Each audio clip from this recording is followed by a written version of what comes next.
ಸುಳ್ಳಾಗಿತ್ತು, ನಿಮಗೆ ದುಡ್ಡು ಕೊಟ್ಟು ಪೂರೈಕೆ ಮಾಡ್ಲಿಕ್ಕೆ ಆಗೋದಿಲ್ಲ, ಕದಿರಿ ಅನ್ನೋದಕ್ಕೆ ನಮಗೆ ಪ್ರೇರೇಪಣೆ ಕೊಡ್ತಾರೆ.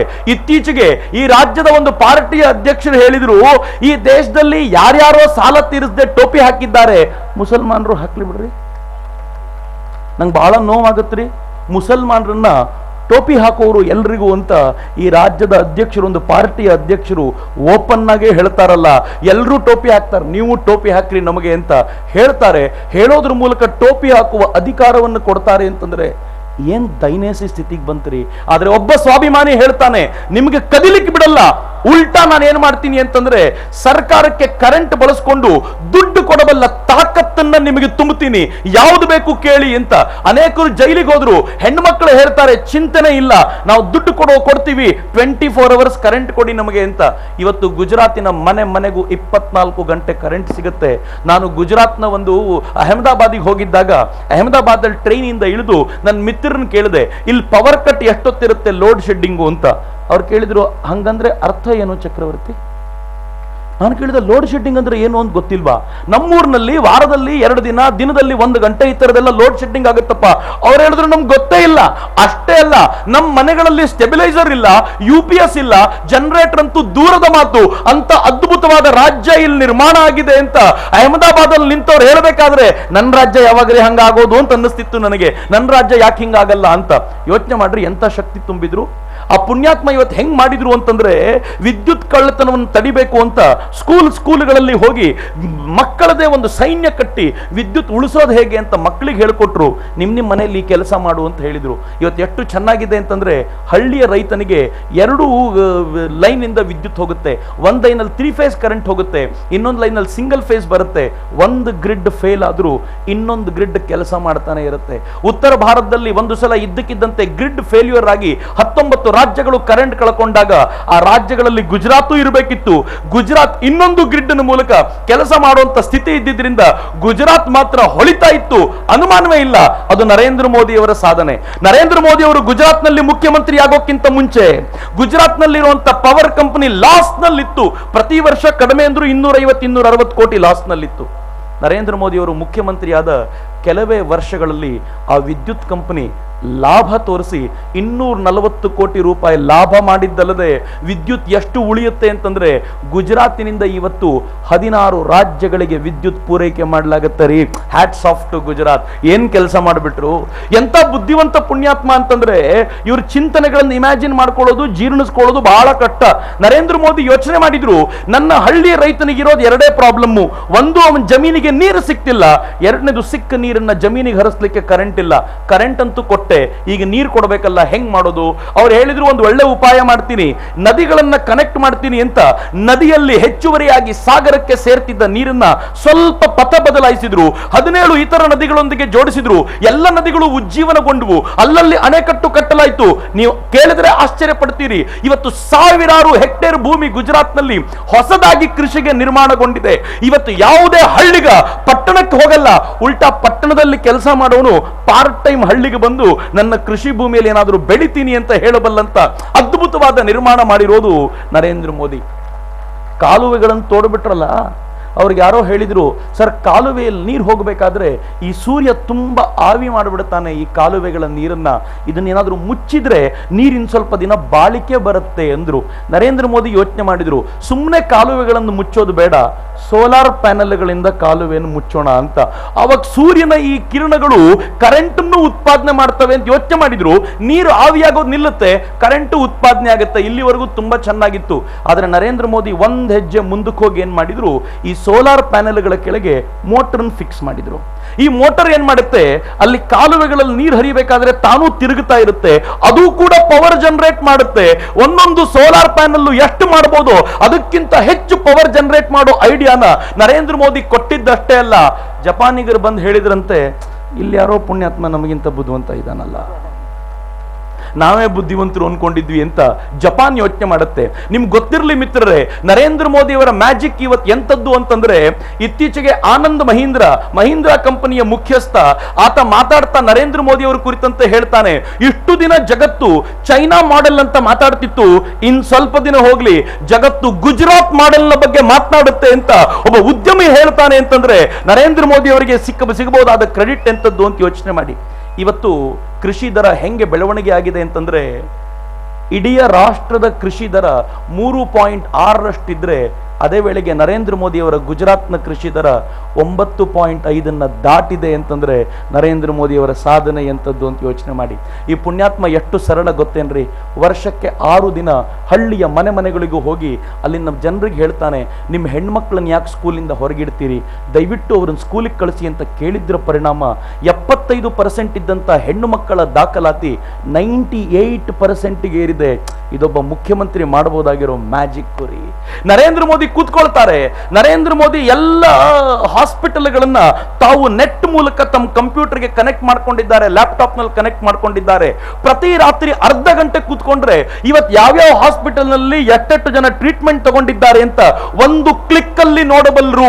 ಆ ಟ್ರೀಟ್ಮೆಂಟ್ ಏನೇನಾಗಿದೆ ಅಂತ ಪಕ್ಕಾ ಲೆಕ್ಕಾಚಾರ ಇಟ್ಕೊಂಡು ಮುಂದೆ ತಾನು ಮಾಡಬೇಕಾಗಿರೋದು ಏನು ಅಂತ ಯೋಚನೆ ಮಾಡಬಲ್ಲರು. ಇದು ನರೇಂದ್ರ ಮೋದಿಯ ಮ್ಯಾಜಿಕ್. ನರೇಂದ್ರ ಮೋದಿ ಈ ಮಮತಾ ಯೋಜನೆ ತಗೊಂಡ್ ಬಂದ್ರು, ನರೇಂದ್ರ ಮೋದಿ ಚಿರಂಜೀವಿ ಯೋಜನೆ ತಗೊಂಡ್ ಬಂದ್ರು. ಈ ಯೋಜನೆಗಳು ಎಷ್ಟು ಚೆನ್ನಾಗಿದ್ವು ಅಂತಂದ್ರೆ, ಯುನೈಟೆಡ್ ನೇಷನ್ಸ್ ಕೂಡ ಇಷ್ಟು ದೂರದೃಷ್ಟಿಯ ಯೋಜನೆ ಮತ್ತೊಂದು ನಮಗೆ ಕಾಣಲ್ಲ ಅಂತ ನರೇಂದ್ರ ಮೋದಿಗೆ ಪ್ರಶಸ್ತಿ ಕೊಟ್ಟು ಹೋಗಬೇಕಾದ ಪರಿಸ್ಥಿತಿ ಬರುತ್ತಲ್ಲ, ಇದು ನರೇಂದ್ರ ಮೋದಿಯ ಮ್ಯಾಜಿಕ್. ನನ್ನ ನೆಚ್ಚಿನ ಮಿತ್ರರೇ, ನರೇಂದ್ರ ಮೋದಿಯವರ ಬಗ್ಗೆ ಹೇಳ್ತಾ ಹೋದರೆ ನನಗೂ ಹೇಳ್ತಾನೇ ಇರಬೇಕು ಅಂತ ಅನಿಸುತ್ತೆ. ಆದರೆ ಒಂದೇ ಒಂದು, ಈ ನರೇಂದ್ರ ಮೋದಿ ಗುಜರಾತಿಗೆ ಸೀಮಿತವಾಗಬಾರದು, ದೇಶಕ್ಕೆ ಬರಬೇಕು ಅಂತ ಕನಸಿದೆ. ನಾನು ಸತ್ಯ ಹೇಳ್ತೀನಿ, ಕಳೆದ ಎಲೆಕ್ಷನ್ಗಿಂತ ಮುಂಚೆ ನರೇಂದ್ರ ಮೋದಿಯವರ ಗುಜರಾತ್ ಹೇಗಿದೆ ಅಂತ ನೋಡಬೇಕು ಅಂತ 10,000 ಕಿಲೋಮೀಟರ್ಗಳ ಪ್ರವಾಸ ಮಾಡಿ ಬಂದಿದ್ದೀನಿ. ನಾನು ಇದನ್ನು ಓದಿ ಹೇಳ್ತಿದ್ದೀನಿ ಅಂತ ತಿಳ್ಕೊಳ್ಬೇಡಿ, ಅನುಭವಿಸಿ ಹೇಳ್ತಿದ್ದೀನಿ. ನಾನು ಯಾರ್ಯಾರನ್ನ ಕೇಳ್ತಿದ್ನೋ ಅವ್ರು ನರೇಂದ್ರ ಮೋದಿಯ ಗುಣಗಾನ ಮಾಡ್ತಿದ್ರು. ಯಾರಾದರೂ ಒಬ್ಬರಾದರೂ ವಿರೋಧಿಸಬಹುದು ಸಿಕ್ಕ್ರ ಅಂದ್ರೆ ಸಿಗೋದು ಬಹಳ ಕಷ್ಟ. ನಾನು ಒಂದ್ ಕಡೆ ಒಂದು ಹಳ್ಳಿಯಲ್ಲಿ ಹೆಣ್ಮಕ್ಳು ನೀರು ಹಿಡಿತಾ ಇದ್ರು. ಒಂದು ಹೆಣ್ಮಗುನ ಹೋಗಿ ಕೇಳಿದೆ, ಅಮ್ಮ ತಾಯಿ, ನರೇಂದ್ರ ಮೋದಿಯನ್ನ ಪ್ರಧಾನಿ ಮಾಡಬೇಕು ಅಂತ ಇಡೀ ದೇಶ ಯೋಚನೆ ಮಾಡ್ತಿದೆ, ನೀವೇನಂತೀರಾ ಅಂತ ಕೇಳಿದೆ. ಹಳ್ಳಿ ಹೆಂಗ್ಸ್ ಏನು ಉತ್ತರ ಕೊಡ್ಬೋದು ಅಂತ. ನೀರಿಡಿತಿದ್ದ ಆ ಹೆಣ್ಮಗಳು ಸಡನ್ ಆಗಿ ಬಿಂದಿಗೆಯನ್ನು ಕೈ ಬಿಟ್ಟು, ಅರೆ ನರೇಂದ್ರ ಮೋದಿ ಪ್ರಧಾನಿ ಆಗ್ಬಿಟ್ರೆ ಗುಜರಾತಿಗೆ ಯಾರು ಅಂತ ಕೇಳಿದ್ರು. ನಂಗೆ ಒಂದ್ಸಲ ಶಾಕ್ ಆಗ್ಬಿಡ್ತೀರಿ. ನಾನು ಸುಮ್ಮನೆ ಯೋಚನೆ ಮಾಡಿದೆ, ಕರ್ನಾಟಕದಲ್ಲಿ ಬಂದು ಯಾವ್ದಾದ್ರೂ ಲೀಡರ್ ಹೆಸರು ಹೇಳಿ ಇವ್ರನ್ನ ದೇಶಕ್ಕೆ ಕರ್ಕೊಂಡು ಹೋಗ್ತೀವಿ ಅಂತ ನಮ್ಮನ್ನು ಕೇಳಿದ್ರೆ ನಾವ್ ಹೇಳ್ತೀವಿ, ದೇಶಕ್ಕೆ ಯಾಕಪ್ಪ, ಜಗತ್ತಿಗೆ ಕರ್ಕೊಂಡು ಹೋಗು, ಕರ್ನಾಟಕ ಉದ್ಧಾರ ಆಗಲಿ ಅಂತ. ಆದ್ರೆ ನರೇಂದ್ರ ಮೋದಿ ಅನ್ನುವಂತ ಒಬ್ಬ ಲೀಡರ್ ಹೆಂಗಿದ್ದಾರೆ ಅಂತಂದ್ರೆ, ನರೇಂದ್ರ ಮೋದಿ ಅನ್ನುವಂತ ಒಬ್ಬ ಲೀಡರ್ ಹೇಗೆ ಜನರನ್ನ ಪ್ರೀತಿಯನ್ನ ಗಳಿಸ್ಕೊಂಡಿದ್ದಾರೆ ಅಂತಂದ್ರೆ, ನರೇಂದ್ರ ಮೋದಿ ಹೋದ್ರೆ ಇನ್ಯಾರು ಅಂತ ಕೇಳ್ತಾರೆ. ನನ್ನ ನೆಚ್ಚಿನ ತರುಣ ಮಿತ್ರರೇ, ಈಗ ಆಗಬೇಕಾಗಿರೋ ಕೆಲಸ ತುಂಬ ಪ್ರಮುಖವಾದ್ದು. ಎಂಥ ಕೆಲಸ ಅಂತಂದರೆ, ನರೇಂದ್ರ ಮೋದಿಯವರನ್ನು ಪ್ರಧಾನಿ ಮಾಡಲಿಕ್ಕೆ ನಾವು ನೀವು ಸಜ್ಜಾಗಬೇಕು. ಒಂದು ಪುಟ್ಟ ಲೆಕ್ಕಾಚಾರ ಕೊಡ್ತೀನಿ. ಈ ವರ್ಷ 12 ಕೋಟಿ ಜನ ಹೊಸ ಮತದಾರರು ರಿಜಿಸ್ಟರ್ ಆಗ್ತಿದ್ದಾರೆ, for the first time vote ಮಾಡಲಿಕ್ಕೆ ಹೊರಟಿದ್ದಾರೆ. ಕರ್ನಾಟಕದಲ್ಲೇ 93 ಲಕ್ಷ ಜನ ಇದ್ದಾರೆ. ಇನ್ನೊಂದು 7 ಲಕ್ಷ ಆ್ಯಡ್ ಮಾಡಿದರೆ 1 ಕೋಟಿ ಜನ ಹೊಸ ಮತದಾರರು ಕರ್ನಾಟಕದಲ್ಲೇ ಇದ್ದಾರೆ. ನನಗೊತ್ತು ನಮ್ಮಲ್ಲೇ ಅನೇಕರು ನಾವಿದ್ದೀವಿ. 18 ಆಗಿದೆ, ಕೆಲವರಿಗೆ 20 ಆಗಿದೆ. ಇದುವರೆಗೂ ವೋಟರ್ ID ಕಾರ್ಡ್ ಮಾಡಿಸ್ಕೊಳ್ಳಿಲ್ಲ, ಇದುವರೆಗೂ ರಿಜಿಸ್ಟ್ರೇಷನ್ ಮಾಡಿಸ್ತಿಲ್ಲ. ಆದರೆ ನಾವು ನಿಮ್ಮ ಜೊತೆ ಇದ್ದೀವಿ, ನಾವು ನಿಶ್ಚಯ ಮಾಡಿದ್ದೀವಿ. ನಿಮ್ಮಲ್ಲಿ ಯಾರ್ಯಾರಿಗೆ ವೋಟರ್ ID ರಿಜಿಸ್ಟರ್ ಆಗಲಿಲ್ವೋ ನಿಮಗೊಂದು ಕರಪತ್ರವನ್ನು ಕೊಡೋ ಒಂದು ಪುಟ್ಟ ಚೀಟಿಯನ್ನು ಕೊಡಲಾಗುತ್ತೆ. ಈ ಚೀಟಿಯನ್ನ ನಾವು ತಗೊಳ್ಳೋಣ. ಈ ಚೀಟಿಯಲ್ಲಿ ನಮ್ಮ ಹೆಸರು, ನಮ್ಮ ವಿಳಾಸ, ಯಾವ ವಿಧಾನಸಭಾ ಕ್ಷೇತ್ರ, ಮೊಬೈಲ್ ನಂಬರು, ಇಮೇಲ್ ID ಬರೆದು ನಮಗೆ ಕೊಟ್ಬಿಡಿ. ನೀವು ವೋಟ್ ಆಗದೆ ಇರೋರಷ್ಟೇ ಅಲ್ಲ, ಯಾರಿಗಾದ್ರೂ ನಮೋ ಬ್ರಿಗೇಡ್ಗೋಸ್ಕರ ಕೆಲಸ ಮಾಡಬೇಕು, ನರೇಂದ್ರ ಮೋದಿ ಪ್ರಧಾನಿ ಆಗ್ಲಿಕ್ಕೋಸ್ಕರ ನಾನು ನನ್ನ ಸಮಯವನ್ನು ಕೊಡ್ತೀನಿ ಅನ್ನೋರು ಕೂಡ ಈ ಚೀಟಿಯನ್ನು ತಗೊಳ್ಳಿ. ಹೊರಗಡೆ ಕಾರ್ಯಕರ್ತರು ಕೊಡ್ತಾರೆ. ನಿಮ್ ಕೈಯಾರ ಇದನ್ನು ಬರೆದು ನಿಮ್ ಎದುರಿಗೆ ಬರುವಂತ ಒಂದು ಪುಟ್ಟ ಬಕೆಟ್ಗೆ ಅದನ್ನು ಹಾಕಿ ನಿಮಗೆ ವೋಟರ್ ID ಕೊಡಿಸುವಂತ ಜವಾಬ್ದಾರಿಯನ್ನ ನಾವು ಹೊತ್ಕೊಳ್ತೇವೆ. ನಾವು ಈ ಕೆಲಸ ನಿಮಗೆ ಮಾಡಿಕೊಟ್ಟು ನೀವು ವೋಟ್ ಹಾಕಬೇಕು ಅನ್ನುವಂತ ಒಂದು ಪ್ರಯತ್ನ ಮಾಡ್ತೀವಿ. ನಮ್ಗೊಂದೇ ಒಂದು ಆಸೆ ಇದೆ. ಈ ದೇಶದ ಜನ ತುಂಬಾ ಮಾತಾಡ್ತಾರೆ, ಟಿವಿ ಮುಂದೆ ಕೂತ್ಕೊಂಡು ಗಂಟೆಗಟ್ಟಲೆ ಹರಟೆ ಹೊಡಿತಾರೆ. ನಾವು ಟಿವಿ ಮುಂದೆ ಕೂತ್ಕೊಂಡು ದೇಶದ ಅಭಿಪ್ರಾಯದ ಬಗ್ಗೆ ಮಾತನಾಡ್ತೀವಿ. ಆದರೆ ಗೊತ್ತಿರಲಿ, ಈ ಬಾರಿ ವೋಟ್ ಮಾಡ್ಲಿಕ್ಕೆ ಹೋಗಲಿಲ್ಲ ಅಂತಂದ್ರೆ ಮುಂದಿನ ಪರಿಸ್ಥಿತಿ ಭಯಾನಕವಾಗುತ್ತೆ. ಈ ರಾಜ್ಯದ ಅತ್ಯಂತ ಶ್ರೇಷ್ಠ ಪ್ರಶಸ್ತಿ ಪಡ್ಕೊಂಡಿದ್ದೀನಿ ಅಂತ ಹೇಳ್ಕೊಂಡು ತಿರುಗಾಡುವಂತ ಒಬ್ಬ ವ್ಯಕ್ತಿ, ಜ್ಞಾನಪೀಠಿಯೊಬ್ಬರು ಒಂದು ಮಾತನ್ನು ಹೇಳಿದ್ರು. ಅವ್ರು ಹೇಳಿದ್ರು, ನರೇಂದ್ರ ಮೋದಿ ಪ್ರಧಾನಿ ಆದರೆ ನಾನು ದೇಶ ಬಿಟ್ಟು ಹೋಗ್ಬಿಡ್ತೀನಿ ಅಂತ. ಭಾಳ ಜನ ಖುಷಿಯಾಗಿ ಅವರಿಗೆ ಇದೇ ಮಂಗಳೂರಿನಿಂದ ಬಹುಶಃ 10 ರೂಪಾಯೋ 13 ರೂಪಾಯಿನೋ ಕಳಿಸಿದ್ರು ಅನ್ಸುತ್ತೆ. ಹೋಗಿ ಸರ್ ಮೊದಲನೇ ಕಂತಿನ ದುಡ್ಡು ನಮ್ದೆ ಅಂತ. ಮಲ್ಪೆಯ ಹುಡುಗರು, ಎಲ್ಲ ಪತ್ರಿಕೆಗಳಲ್ಲೂ ಸುದ್ದಿ ಬಂತ್ರಿ ಅದು. ಮಲ್ಪೆಯ ಹುಡುಗರು ಏನ್ ಮಾಡಿದ್ರು ಅಂದ್ರೆ, ಮಲ್ಪೆಯ ಬೀಚ್ ನಲ್ಲಿ ಒಂದು ಭಾನುವಾರ ಕೈಯಲ್ಲೊಂದು ತಟ್ಟೆ ಹಿಡ್ಕೊಂಡು ಎಲ್ಲರನ್ನೂ ಹೋಗಿ ಕೇಳಿದ್ರಂತೆ, ಸರ್ ಈ ರಾಜ್ಯದ ಒಬ್ಬ ಶ್ರೇಷ್ಠ ಸಾಹಿತಿಗಳು ನರೇಂದ್ರ ಮೋದಿ ಪ್ರಧಾನಿ ಆದರೆ ವಿದೇಶಕ್ಕೆ ಹೋಗ್ತೀನಿ ಅಂತ ಹೇಳ್ತಿದ್ದಾರೆ, ದಯವಿಟ್ಟು ಏನಾದರೂ ದಾನ ಮಾಡ್ತೀರಾ ಸರ್, ಪಾಪ ಅವ್ರಿಗೆ ದುಡ್ಡಿಲ್ಲ ಅಂತ. ಎಷ್ಟು ಕಲೆಕ್ಟ್ ಮಾಡಿದ್ರು ಗೊತ್ತೇನು? ಹೆಚ್ಚು ಕಡಿಮೆ 585 ರೂಪಾಯಿ ಕಲೆಕ್ಟ್ ಮಾಡಿದ್ರು. ನೆನಪಿರ್ಲಿ, ಈ 585 ರೂಪಾಯಿ ಹೆಂಗ್ ಕಲೆಕ್ಟ್ ಮಾಡಿದ್ರು ಅಂತಂದ್ರೆ ಎಲ್ರಿಗೂ ಹೇಳಿದ್ರು 1 ರೂಪಾಯಿಗಿಂತ ಜಾಸ್ತಿ ಕೊಡಬಾರದು, ಯೋಗ್ಯತೆನೂ ಬೇಕಲ್ರಿ ಜಾಸ್ತಿ ತಗೊಳಕ್ಕೆ, ಹಂಗೆ ಅಂತ. ನಂದಲ್ಲ, ಅವರದೇ ಮಾತದು.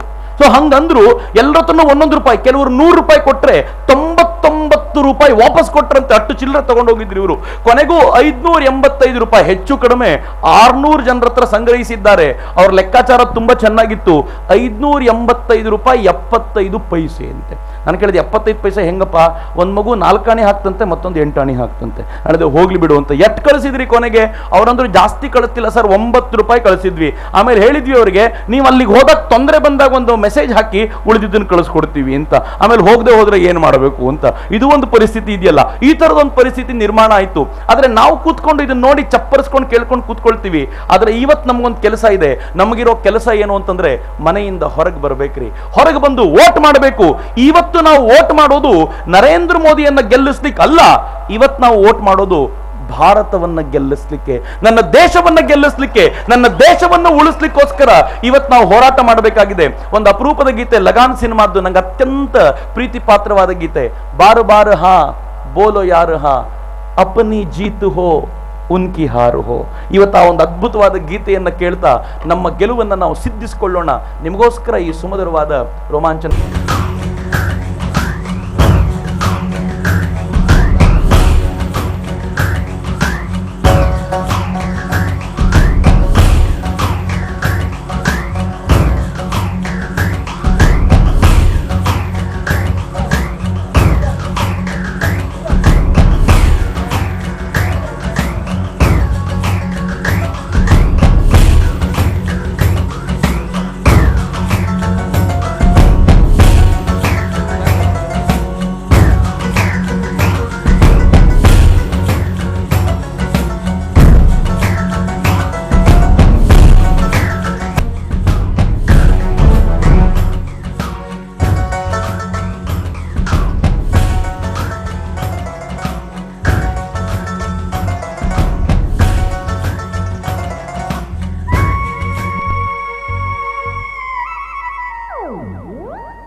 ಆತ್ಮೀಯರೇ, ಈ ಕಾರ್ಯಕ್ರಮದ ವೈಶಿಷ್ಟ್ಯ ಅಂತಂದ್ರೆ ಇವತ್ತು ಅನೇಕ ಹೊಸತು ನಡೀತಾ ಇದೆ.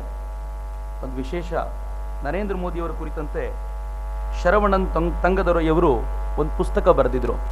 ಅದನ್ನು ಕನ್ನಡಕ್ಕೆ ಪೂರ್ವಭಾಷಿ ಪ್ರಕಾಶ್ ಅವರು ಅನುವಾದ ಮಾಡಿದ್ದಾರೆ. ವಸಂತ ಪ್ರಕಾಶನ ಆ ಪುಸ್ತಕವನ್ನು ಹೊರತಂದಿದೆ. ಮೋದಿ ಮಾದರಿ ಅಂತ ಪುಸ್ತಕದ ಹೆಸರು. ಈ ಪುಸ್ತಕವನ್ನು ಬೋಳ ಚಿತ್ತರಂಜನ್ ದಾಸ್ ಶೆಟ್ಟಿ, ಹಿರಿಯ ಸಾಹಿತಿಗಳು, ಇವತ್ತು ಮಂಗಳೂರಿನಲ್ಲಿ ಇದನ್ನು ಲೋಕಾರ್ಪಣೆ ಮಾಡಬೇಕು ಅಂತ ನಾನು ಅತ್ಯಂತ ಕಳಕಳಿಯಿಂದ ಅವ್ರು ವಿನಂತಿಸ್ಕೊಳ್ತೀನಿ. ಅವರು ದಯವಿಟ್ಟು ವೇದಿಕೆ ಮೇಲೆ ಬರಬೇಕು. ಈ ಪುಸ್ತಕ ನರೇಂದ್ರ ಮೋದಿಯವರ ಸಾಧನೆಗಳನ್ನು ಎಳೆ ಎಳೆಯಾಗಿ ಬಿಚ್ಚಿಡುತ್ತೆ, ಹೇಗೆ ಮೋದಿ ಮಾಡೆಲ್ ಆಗಬಲ್ಲದು ಅಂತ. ದಯವಿಟ್ಟು ಅವರು ಈ ಪುಸ್ತಕವನ್ನು ಬಿಡುಗಡೆ ಮಾಡಬೇಕು ಅಂತ ಕೇಳ್ಕೊಳ್ತೀನಿ.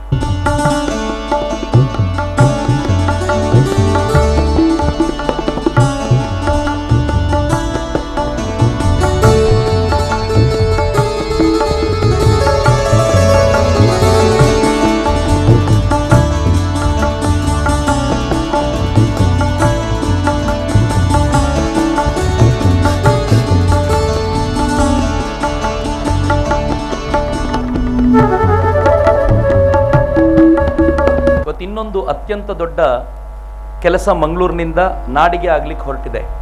ನರೇಂದ್ರ ಮೋದಿಯವರ ಭಾಷಣ ಕೇಳಬೇಕು ಅಂತ ನನಗೂ ಅನೇಕ ಬಾರಿ ಇಚ್ಛೆ ಶುರುವಾಗಿಬಿಡತ್ತೆ. ಈ ನರೇಂದ್ರ ಮೋದಿಯವರ ಭಾಷಣ ಕೇಳಲಿಕ್ಕೆ ಏನು ಮಾಡಬೇಕು ಅಂತ ಅನಿಸಿದ್ರೆ ಇಂಟರ್ನೆಟ್ಟಲ್ಲೆಲ್ಲ ಜಾಲಾಡಬೇಕು, ನಮಗೆಲ್ಲ ಅಷ್ಟು ಪುರ್ಸೊತ್ತಿಲ್ಲ. ನಾವೊಂದು ನಂಬರ್ ಕೊಡ್ಲಿಕ್ಕೆ ಹೊರಟಿದ್ದೀವಿ. ಈ ನಂಬರನ್ನು ನೀವು ಮನಸ್ಸಿಗೆ ಬಂದಾಗ ನಂಬರ್ ಡಯಲ್ ಮಾಡಿ. ಆ ನಂಬರ್ ನಿಮ್ಗೆ ಹೇಳುತ್ತೆ ನೀವು ನರೇಂದ್ರ ಮೋದಿಯವರ ಯಾವ ವಿಚಾರದ ಕುರಿತಂತೆ ಕೇಳಬೇಕು ಅಂತ. ನೀವು ಅದನ್ನು ಪ್ರೆಸ್ ಮಾಡಿದರೆ ನರೇಂದ್ರ ಮೋದಿಯವರೇ ಮಾತನಾಡ್ಲಿಕ್ಕೆ ಶುರು ಮಾಡಿಬಿಡ್ತಾರೆ. ಇನ್ನು ಮುಂದೆ ನರೇಂದ್ರ ಮೋದಿಯವರ ಭಾಷಣವನ್ನು ಕೇಳಲಿಕ್ಕೆ ಟಿವಿ ಮುಂದೆನೆ ಕೂತ್ಕೋಬೇಕು ಅಂತಿಲ್ಲ. ಮೊಬೈಲ್ ಫೋನ್ ಹಿಡ್ಕೊಂಡು ಕೂಡ ನರೇಂದ್ರ ಮೋದಿಯವರ ಮಾತುಗಳನ್ನು ಕೇಳಬಹುದು. ನಮೋ ಸುನೋ ಅನ್ನುವಂಥ ಒಂದು ಅದ್ಭುತವಾದ ಯೋಜನೆ ಇವತ್ತು ಲೋಕಾರ್ಪಣೆ ಆಗುತ್ತೆ. ಶ್ರೀಯುತ ಎಸ್.ಎಂ. ಹೆಗಡೆಯವರು, BSNL ನ ನಿವೃತ್ತ ಅಧಿಕಾರಿಯವರು, ಅವರು ದಯವಿಟ್ಟು ವೇದಿಕೆಗೆ ಬರಬೇಕು.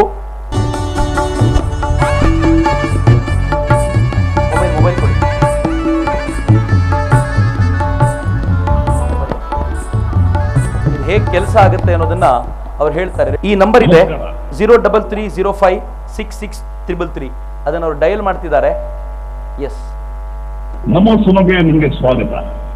ಮನ ಬಂದಾಗ ಮೋದಿಯವರ ಮಾತು ಕೇಳಿ. ಮೋದಿಯವರ ಅಭಿವೃದ್ಧಿ ಕಾರ್ಯ ವಿಚಾರಧಾರೆಗಳನ್ನ ನಿಮಗೆ ತಲುಪಿಸುವ ಏಕೈಕ ತಾಣ ನಮೋ ಸುಮೋ.